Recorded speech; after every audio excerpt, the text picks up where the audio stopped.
بسم الله الرحمن الرحیم. د پښتون ژغورنې غورځنګ یا پی ټی ایم له کله چې رامنځته شوی د لر او بر د یوځای کېدو او د افغانانو او پښتنو د ملي یووالي باندې مبارزه کوي. نن د پښتون ژغورنې غورځنګ د بلوچستان ایالات مشر ښاغلی نور باچا صاحب میلمه دی. نن به د پښتون ژغورنې غورځنګ پر فعالیتونو بحث کوو. باچا صاحب په خیر راستئ ژوندون ته او نن خبرې ته په خیر راستئ. ستړي مسئ، جوړ په خیر. ډېره مننه ستاسو چې تاسو موږ ته وخت راکړئ او زموږ خبرې او زموږ پیغام تر نړیوالو پورې ورسوي. ډېره مننه درنو لیدونکو. دا خپرونه زه سید فرید احمد لطیفي درته وړاندې کوم. د خپرونې تر پایه زموږ سره ملتیا وکړئ.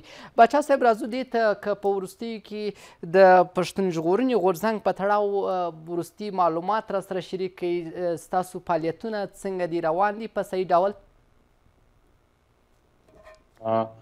پښتون ژغورنې غورځنګ چې له کله څه رامنځته شوی دی، دغه تحریک جوړ سو، هم د هغه ورځې څه زموږ فعالیتونه روان دي د کام د راویښولو دپاره، او دلته چې زموږ سره کم ظلمونه سوي دي یا دلته چې کم استعمار زموږ پر مځکو زموږ پر وطن باندې قبضه کړې ده، زموږ پر مدنیاتو باندې، همداسې چې دلته د پښتنو کم وژنې روانې دي، دلته چې پښتانه د ترهګر په نامه معرفي کړي دي، همداسې ټول هغه ریاستي ظلمونه چې زموږ د کام سره روان دي، نو د اولې ورځې څخه پښتون ژغورنې غورځنګ پر دغه شي باندې لګیا دی، مبارزه کوي. خو په نن وخت کې ریاست داسې یو کریکډاون کړی دی د پښتون ژغورنې غورځنګ پر ملګرو باندې چې غیر قانوني او غیر آئیني مقدمات پارچې پرې جوړې کړي دي، او د هغه په تور باندې زموږ ملګري په زندانو کې اچولي دي، چې د عالي وزیر په شمول تقریبا تر 1.5 درجن زیات زموږ ملګري دا وخت هم د استعماري ریاست په زندانو کې دي، او بیا هلته له دوی سره ډېرې غیر انساني سلوک روان دی. هلته دوی د شپې خوب ته نه پرېږدي، هلته دوی ته تړکیانې ورکول کېږي چې موږ به تاسو ووژنو او موږ به بیا ستاسو د فامیل سره داسې وکړو. نو دغه د دوی عمل روان دی، خو موږ په دې باندې ډاډه یو چې زموږ کار پر مخ باندې روان دی، چونکې چې دلته ریاست دومره په حرکت کې راغلی دی، دا د ویره ده، دا د خوف دی، او موږ دا یقیني یو چې دا د هغه آخري سلګۍ دي، هغه آخري حربې دي چې دوی د پښتون ژغورنې غورځنګ په خلاف استعمالوي. خو زموږ حوصلې لوړې دي، ملګري ټول ذهني طور دغه شانو ته تیار دي چې کوم اول ورځ موږ دغه کامه سره ژمنه کړې وله چې موږ به ستاسو مقدمه د دنیا په هر فورم کې پر هر سټیج باندې په ډېره ښه توګه باندې وړاندې کوو. هغسې زموږ بیانیه پر مخ باندې روانه ده، ملګري ټول دې ته ذهني طور تیار دي.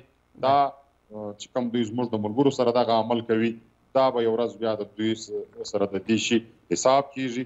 زموږ ملګري به په جګ سر باندې راوځي، بری به زموږ وي او دوی به د شکست سره مخامخ کیږي. بلې ښاغلی باچا، د پښتون ژغورنې غورځنګ څو غړي لا هم زندان کې ژوند کوي. داسې ویل کېده چې د پښتون ژغورنې غورځنګ د رهبري پلاوي ځینې غړي چې له هغې جملې څخه یو عالي وزیر او بل هم د ایمان مازاري په نوم یو خورکۍ راخوش سوي دي، حقیقت لري؟ داسې دی چې د اسلام آباد جلسه چې موږ پر 13 اګست باندې وکړله، دا په تاریخ کې اول ځل پر دا یوه جلسه باندې د دې ملک استعماري قوتو اف آی آر یعنې د درواغو پارچې کاټ کړي دي. نو عالي وزیر او ایمان مزاري ورسره دا رقم نور زموږ کوم ملګري چې دي، دا هغه ورځ د ای ټي سي عدالت ته دوی وړاندې کړل چې په هغه کې د دوی په ضمانت باندې د خوشي کېدو امر وسو. خو چې څنګه هغه امر وسولو، دوی هلته رالل، یوه بله پارچه یې راوړله چې پر دوی پسې دغه پارچه هم ده. اوس داسې تقریبا 6 درواغجنې پارچې دي کاټ کړي دي. نو په دې کې په هغه یوه اف آی آر کې ضمانت وسولو، خو په دا نورو کې کیس روان دی. سبا پر 13 تاریخ به بیا علي وزیر او سره نور زموږ ملګري ایمان مزاري دوی عدالت ته وړاندې کوي، بیا به بحث پر کېږي. نو سبا ته به بیا نور درک معلومیږي چې آیا دوی به ضمانت ورکوي که به مزید دوی په جوډیشل ریمانډ باندې هغه پولیسو ته حواله کوي. بلې ښاغلي باچا، هلته ولې افغانان او یا پښتانه په یو نوم او په بل نوم د پنجابي ملیشو لخوا ځورول کېږي؟ څه غواړي د افغانانو څخه؟ اصل بنیادی خبره دا ده چې د کومې ورځې څخه دغه ریاست جوړ شوی دی چې د دې ریاست یو کال نه و پوره، یعنې په 14 اګست باندې دا ریاست جوړ شو او یو کال ته 2 ورځې پاته وې پر 12 اګست باندې په 1948 کې په خیبر پښتونخوا د بابړې پر سیمه باندې دغه ریاست موږ پښتنو ته 950 شهیدان راکړي دي او داسې په زراو زخمیان یې موږ ته راکړل. بیا تر دې هم زیات جبر دا و چې د کومو کورنیانو شهیدان سوي ول هغه تلل خپل د مړي جسد یې راوړی، دوی هغه جسد هم نه ورکوي او دا خبره ورته کوله چې په دې کې زموږ مرمۍ لګېدلې دي، تاسو هغه د مرمۍ روپۍ دلته جمع کړئ بیا تاسو خپل جسد وړلی شئ. نو په دې کې ډېر داسې غریبې کورنۍ ولې چې هغو د دغه مرمۍ روپۍ نه سوې جمع کولی نه یې درلودې، نو د هغه مړو جسدونه د هغه شهیدانو جسدونه دوی سمندر ته اوبو ته وغورځول چې هغه مایانو وخوړل. نو دا د دې ریاست تقریبا یو کال نه و پوره، دا د زموږ پښتانه افغانه سره د دوی دغه رویه روانه ده هم تر نن ورځې پورې. بنیادي خبره دا ده چې ریاست دلته پښتون افغان غلام ساتل غواړي، دوی زموږ پر خاوره زموږ پر وطن باندې ډالري جنګونه کول غواړي، لکه څنګه چې زموږ وطن د نن څخه 45 کاله مخکې د انټرنیشنل نړیوالو قوتو دپاره میدان جنګ وګرځوئ، په هغه کې دوی ډالر واخیستل، ځان یې پکې اټمي قوت کوي او پنجاب یې پکې جوړ کړي، خو زموږ وطن یې ټول راهیدره کوي، زموږ وطن ټول د یتیمانو ډک سو، د کونډو ډک سو، زموږ په وطن کې د چا لاس نه و، د چا پښه نه وه، د چا اعصابو کار پرېښوی. نو دوی زموږ سیمه دغسې ساتل غواړي چې زموږ پر سیمه زموږ پر وطن باندې به دوی دغسې انټرنیشنل لوبې کوي، بیا به دوی ډالر ګټي او زموږ په سیمه کې چې کوم معدنیات دي دا معدنیات دوی لوټل غواړي، په دې باندې دوی خپل ځانونه آبادول غواړي، موږ دغسې پسمانده ساتل غواړي او ورسره دلته زموږ تکامي شناخت موږ ته نه راکوي، موږ خپله ژبه دلته نسو ویلی، زموږ ژبه په مکتب کې نه یې لکوي، په تاڼه کې نه یې لکوي، په بل یو سرکاري دفتر کې نه یې لکوي، زموږ دلته کلتور یې را بدنامه کړی دی، زموږ کلتور یې د ترهګر په صفت دنیا ته پېژندلی دی. دوی چې کله دغه خپل ټي وي او فلمان او ډرامې جوړوي په هغه کې زموږ د پښتانه افغان جامه دوی د ترهګرو جامه ښکاره کوي، دوی په خپل نصاب کې زموږ د قام توهین کوي، توهین امیزه لطیفې جوړوي او دوی چې کله خپلو پوجانو ته په چاونیانو کې ټرینینګ ورکوي نو هم هلته د ترهګرو کومه جامه چې وي هغه زموږ د پښتانه افغان جامه جوړه کړې وي او هغو ته وایي چې د ترهګرو به داسې رنګ وي.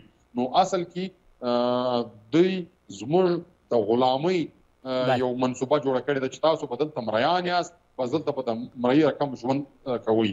خو دلته د تیرو 15 کالو څخه زموږ مبارزین په مشرانو کې، زموږ په پلارو په نیکهګانو کې هغه را روان دي، د دوی دغه د ظلم خلاف خپله مبارزه کوي. په دې کې زموږ په سوو په زراو قامي مشران را وژلي دي، پر هغو باندې درواغجن تهمتونه لګولي دي، د غدارۍ لقبات، د ایجنټتوب لقبات، تر دا حده پورې چې د کفر ټاپې لګولي دي. اوس یوه هفته مخکې هم د پښتون ژغورنې غورځنګ د مشرتابه او د دغه تحریک په خلاف په پېښور کې دوی پارچې تقسیمولې پر دوکاندارانو باندې چې دا پښتون ژغورنې غورځنګ مشرتابه چې دي دا مسلمانان نه دي، دا دلته د قایدانانو دپاره کار کوي. نو دا د حولې ورځې څخه د دوی دغه پروپاګنډې را روانې دي، دوی به حیثیت کام موږ نه تسلیموي، دوی دلته موږ غلامان غواړي، خو موږ دلته غلامي نه مخکې د چا منلې ده نه اوس د دغه پنجابي استعمار غمنو. ډیره مننه ښاغلی باچا، که دا هم راته ووایاست چې د لر او بر د یو ځای کېدو لپاره څه ته اړتیا ویني؟ لر او بر څنګه سره یو ځای کوئ تاسو؟ ستاسو درید به څه وي د پاکستان پر وړاندې؟ لر او بر افغان دا له تاریخه څخه د تیر 15,000 کلن تاریخ چې موږ لرو، له تیرو 50,000 کالو څخه دا یو قام یو ملت دی را روان دي.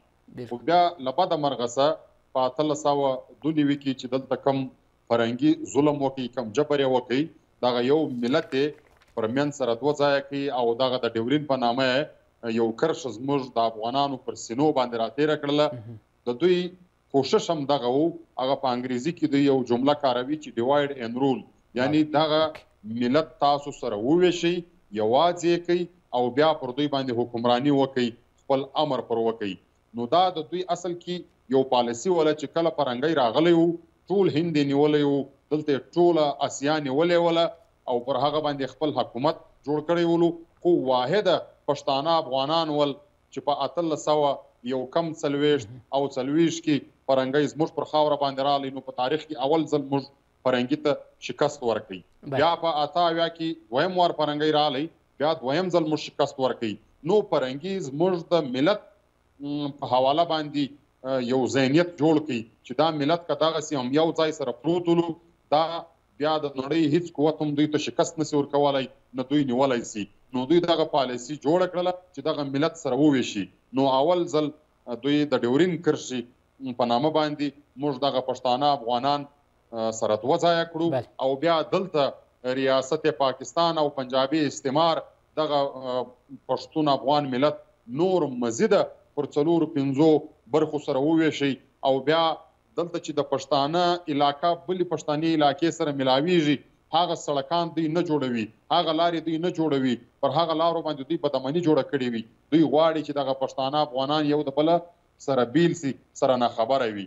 خو اوس د پښتون ژغورنې غورځنګ له پلیټفارمه څخه په دا تیر 6 کاله کې موږ دا خبره عملي کړې ده چې لر او بر دا یو افغانان دي، دا یو قام دی، زموږ یو تاریخ دی، زموږ یوه جغرافیه ده، زموږ یو اتلان دي، زموږ یو کلتور دی، یوه مو ژبه ده. په ټولو شانو کې موږ سره یو او موږ یو قام یو. او د دې ثبوت موږ د ارمان لوني په شهادت کې ورکړي چې کله ارمان لوني په شهادت ورسېدی په لر او بر افغان وطن کې چې چیرې هم پښتانه افغانان اوسېدل، ټول راووتل، د غایبانه نماز جنازه یې وکړله او د ریاست د دې ظلم خلاف یې غږ پورته کوي. بیا چې کله عارف رادوراو کوي او بیا چې دوی کله ملي مشر منظور احمد پښتون ونیوي، نو بیا دا تاریخ رادوراو سولو چې د افغانستان په بامیانو کې هم هلته پښتانه افغانان راووتل او د ریاست دغه عمل غندنه یې وکړله. نو دا ټولې دنیا ته دا یو پیغام دی چې دا یو قام دی، دا د ډیورین په نامه یا دلته په نورو مختلفو نامو موږ ویشلی نسو. یو تاریخي جبه له موږ سره سوی دی. موږ پښتانه افغانان یې په داسې مشکلاتو کې اخته کړي ولو چې موږ تر اوسه پورې دومره وخت پیدا کړی نه دی، نه داسې یو ملي لښکر موږ جوړ کړی دی چې دغه کرښه له منځه سوي سو.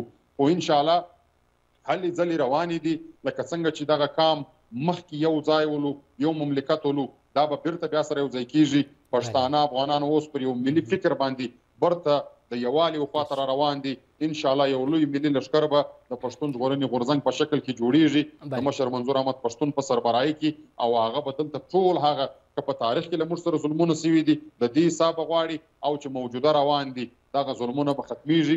پښتون افغان وطن به د یو نوي سباوون سره مخامخ کیږي. بلې ښاغلی باچا کوزه پښتونخوا کې په یو بله بهانه د پښتنو مشرانو وژل سوي، تاسو ته پاکستانی ملیشو یا پاکستانی پوځ په جواب کې څه ویل دي؟ مثلا عارف وزیر هلته شهید سو، ارمان لوڼی شهید سو، اوس دا د علي وزیر نیول سوی د دې دخوا، بیا یو بله خورکۍ د ایمان مزاري په نوم. د دې جواب سره ستونزه څه ده دوی د پښتنو سره؟ اصل کې دلته چې کوم پښتون هم د خپل ملت، د خپلې خاورې، د خپل وطن، د خپلو وسایلو او د پښتنو سره د روان ظلم په خلاف غږ پورته کړی دی، په اولسونو کې شعور خور کړی دی او اولسونه د یو قامي تنظیم په شکل کې را منظمه کېدو کوشش روان کړی دی. دوی هر هغه پښتون یا وژلی دی، یا یې هغه په زندانو کې اچولی دي، یا یې پر هغه باندې مختلفه تورونه لګولي دي، لکه څنګه چې ما مخکې ویل د غدار، د ایجنټوب، د کوپر او داسې مختلفه نومونو باندې دوی زموږ مشران یا قامي مبارزین نومولی دي. نو نن هم هغه د دوی هغه زړه پالیسي ده چې څوک هم دلته د قام او د وطن د ملت د خپلواکۍ خبره کوي، دوی پر هغه باندې داسې تورونه لګوي چې عمل غدار دی، دا ایجنټ دی، او بیا دا دلته ملکي ادارو خلاف خلک راخوروي. بله بهانه د دوی سره نسته. ارمان لونی دوی په شهادت ورسوي، 6 میاشتې د ارمان لونی FIR نه کاټېدی، پارچه یې نه کاټېدله چې موږ ورته ویل چې دا یو ظلم سوی دی، خو دوی د ارمان لونی پارچه نه کاټوله. بیا چې عارف افغان دوی شهید کوي، په دې کې د دوی د ریاست د ډیرو ذمهواره خلکو چویټونه اوس هم پراته دي او دوی دا خبره کوله چې دا یو ملک غدار موږ چې دی هغه مړ کړي، هغه مو په انجام ورسوي. دوی موږ ته غداران وایي او زموږ غداري دا ده چې موږ پر خپله خاوره باندې قربانۍ ورکړې دي، موږ پر خپله خاوره سودا نه ده کړې، موږ خپله خاوره چاته ورېله کړې نه ده، موږ پر خپله خاوره باندې خپل واک او اختیار غواړو. دوی موږ ته غداران وایي او بیا د دوی وفاداري دا د هغه چاته دوی وفاداران وایي هغو همیشه دلته د خپلې خاورې سودا کړې ده، د خپلې خاورې دپاره مخبري کړې ده، دلته انسانان وژلي دي، دلته اغلاوې کړي دي، دلته رشوتونه خوړلي دي. هغه وفاداره دي او څوک چې د خاورې د وطن سره مینه لري، پر خپله خاوره باندې د تاریخ سره روان دي او ژوند کوي، د خپل ملت دپاره امن غواړي، د ترهګرۍ مخالفت کوي، علم غواړي، ترقي غواړي، خلکو ته روزګار غواړي، هغه چې دي هغه ته بیا دوی غداران وایي. نو موږ د دوی په نظرو کې یا د ریاست پاکستان د ذهنیت مطابق د تیرو 15 کالو څخه غداران را روان یو، هم تر ننه غداران یو. د غدار په توګه دوی پر موږ باندې پارچې کوي، موږ ته جیلونه راکوي او زموږ مشرتابه وژني. بلې پاکستان به په دې بریالی سي چې د لر او بر د پاشل کېدو باندې بریالی سي ښاغلی باچا؟ ستاسو مبارزه به تر څه وخته وي؟ هېڅکله نسي بریالی کېدلی. ولې په دې باندې چې دا ټول بې بنیاده کارونه دوی کړي دي، دا ټولې بې بنیاده منصوبې دي. نو کوم شی چې بنیاد نه لري، حقیقت نه لري، هغه هېڅکله هغه پروژه پر مخ باندې نسي تللی. دوی یو قام یو ملت پر منځ باندې تقسیم کوي په مختلفو بهانو باندې او د تیرو 15 کالو څخه دوی کوشش روان کړی دی.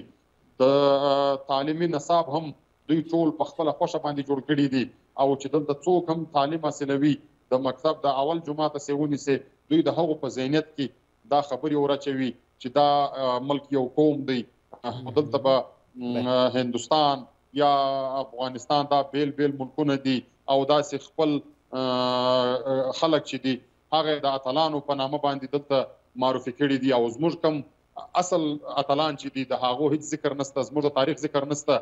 بیا دلته ټي وي ډرامې جوړول، فلمان جوړول، بیا دلته پروګرامونه پر دې شي باندې کول، مکمله ټوله ریاستي مشینري پر دې شي لګیا کړې ده چې دغه مملکت سره تقسیم کړي. په هغه کې دوی پخوا هم ناکامه ول، نن هم ناکامه دي، خو صرف دا دي چې پښتانه افغانان یې تر جبر لاندې ساتلي دي، تر ظلم یې لاندې ساتلي دي او یووالي ته نه یې کوي.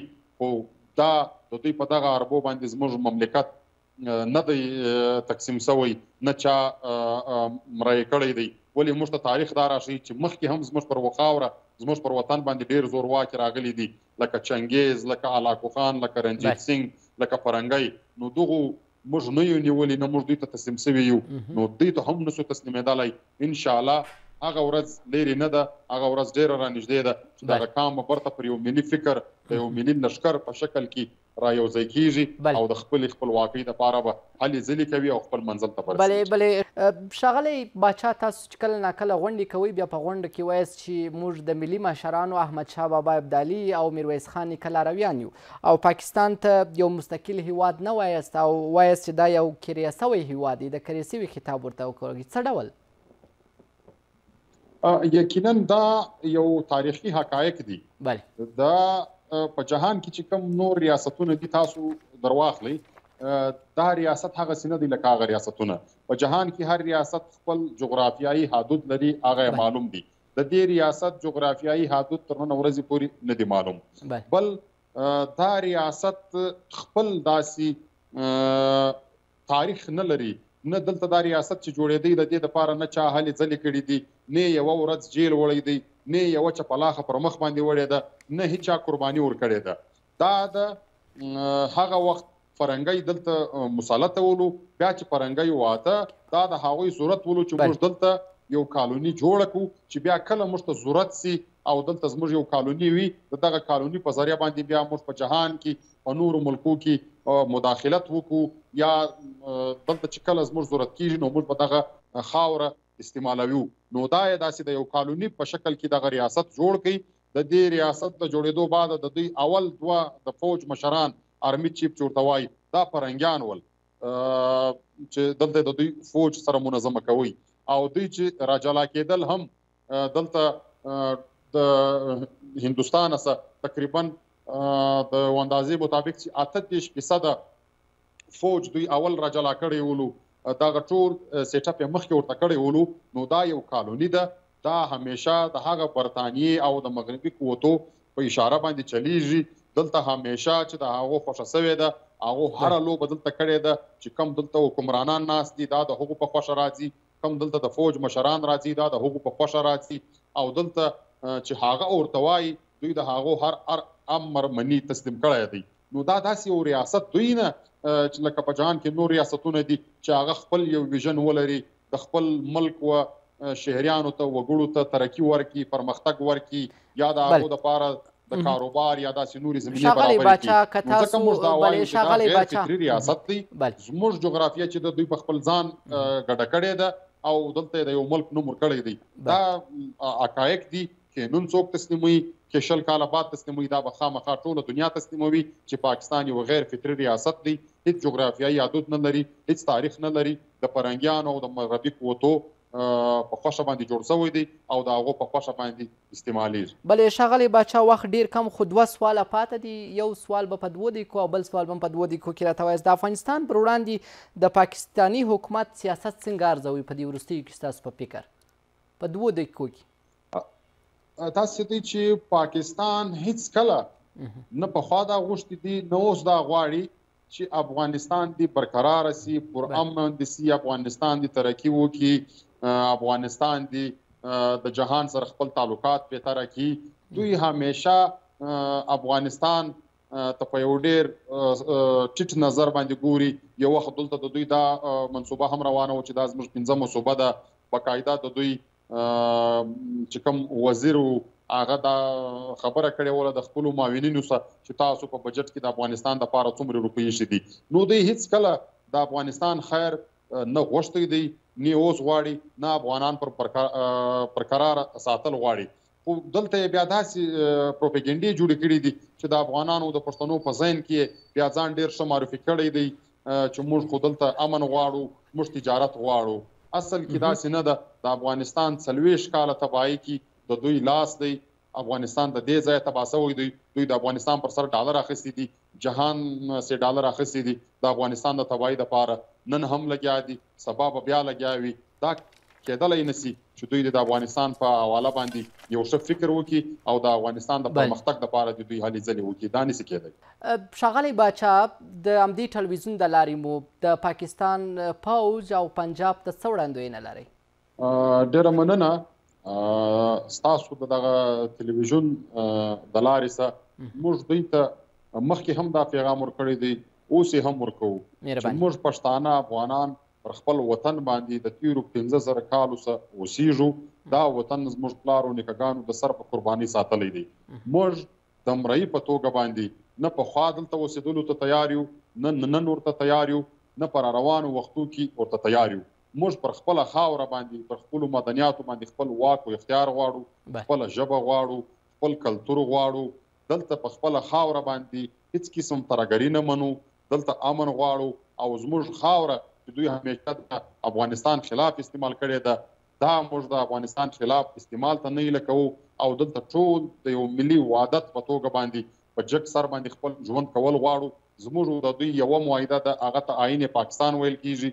دوی به هم پر دغه معاهده باندې عمل درآمد کوي، موږ یې هم کوو. که چیرې دوی دغه ته تیار دي، موږ هم تیار یو. که نوی پښتانه ورځ تر بله منظمه کیږي او د یو ملي لښکر په شکل باندې به را جوړیږي، بیا به دا هر څه د ده څه موږ په زوره هم غواړو. نو موږ د دوی څه غوښتنې دغه دي چې کوم په آیین کې تا له ما سره څه منلي دي، پر هغه باندې به ته هم عمل کوې، موږ به هم عمل پر کوو. که ته په خپله آیین نه منې، نو موږ هم بیا لیوني نه یو چې ستا دغه آیین ته بیا موږ پابنده سو.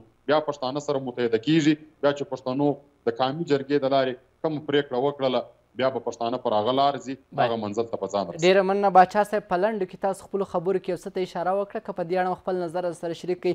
له کله چې پاکستان جوړ شوی د ترهګر نوم ورکول شوی دی، ستاسو نظر څه دی په دې برخه کې؟ یقینا په دې کې هیڅ شک نشته چې د پاکستان د جوړېدنګو څخه مخکې فرنګی راغلی یو ترهګر و، دلته پر ولسونو قبضه کړې وه، ظلم یې کوی. د ده تاریخ در واخه دی د فرنګي ملګري پاته شوی دی. بیا که دلته نور ترهګر دلته پیدا شوي دي، د دوی جرنیلانو دا اقرار کړی دی، په خپلو کتابو کې لیکلي دي، خپلې انټرویوانې شته چې دغو ته موږ ټریننګ ورکوي، دا زموږ هیروز دي، دې ته موږ په پلانکي ځای کې ټریننګ ورکوي، بیا موږ دا کول.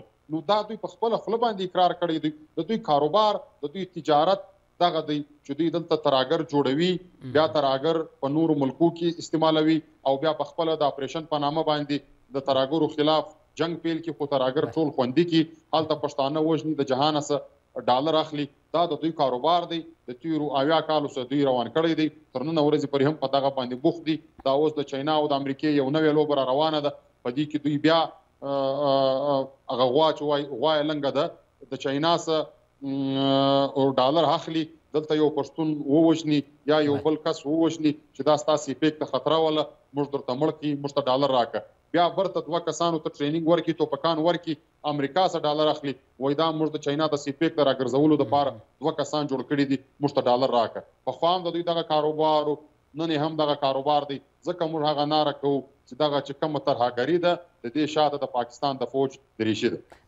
ډیره مننه د پښتون ژغورنې غورځنګ د بلوچستان ایالت مشر ښاغلی نور باچا صاحب چې زموږ سره تر دا وخته ملتیا کول درنو لیدونکو کتونکو ستاسو د ملتیا او ګډون څخه نړۍ مننه کوم خپرونه کې راسره د پښتون ژغورنې غورځنګ د بلوچستان ایالت مشر نور باچا صاحب میلمه و دا وه د نننۍ خبره تر بیا ښه وخت الله پامان